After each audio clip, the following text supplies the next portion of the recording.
Bonjour à tous. Saviez-vous que la production de nourriture est responsable d'environ un quart des émissions mondiales de gaz à effet de serre? L'agriculture mobilise la moitié des surfaces habitables et 70% de l'eau douce mondiale. Des ordres de grandeur qui font réfléchir à ce que l'on met dans son assiette. Alors comment, sans aller jusqu'à se nourrir exclusivement des patates de son jardin, réduire son empreinte écologique?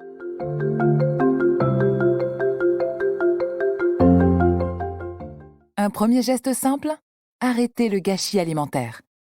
Selon l'ONU, 1,3 milliard de tonnes de nourriture est jetée ou gaspillée chaque année, soit près d'un tiers de la production mondiale. Cela représente environ 6% des émissions mondiales de gaz à effet de serre et des ressources en eau, en terre et en énergie gâchée. Que pouvez-vous faire à votre échelle? Eh bien, commencez par acheter uniquement les quantités dont vous avez besoin. Vous pouvez aussi, grâce à certaines initiatives ou applications, acheter à prix réduit des invendus qui risqueraient d'être jetés. À la cantine, ne vous servez pas trop largement. Au restaurant, emportez vos restes.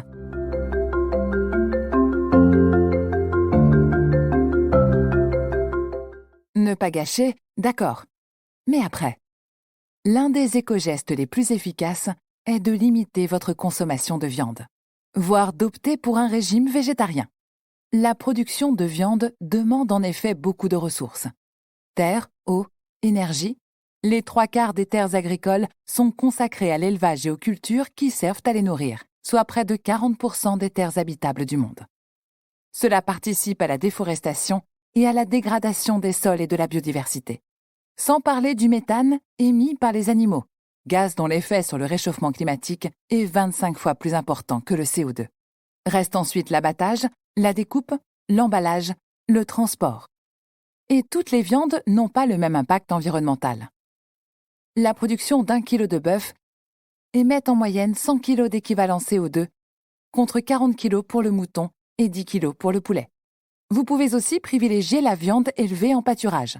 Elle émet moins de méthane et peut aider à régénérer les sols. De même pour le poisson, privilégiez la pêche locale et durable.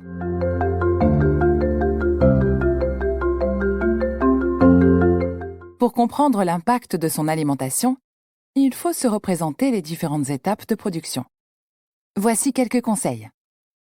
Mangez bio. L'usage des pesticides pollue les sols et les eaux et impacte la biodiversité. Mangez de saison. Les produits qui ne sont pas de saison viennent souvent de loin et sont cultivés en serre chauffée. Mangez local. Pour limiter l'impact lié au transport des aliments, évitez les aliments transportés en avion, comme les fruits et légumes périssables, pas de saison, qui viennent de loin. Enfin, limitez les produits transformés. Ils impliquent plus d'étapes de production, de transport, d'emballage. Cela sera bénéfique pour la planète et votre santé. Merci de votre attention et à bientôt.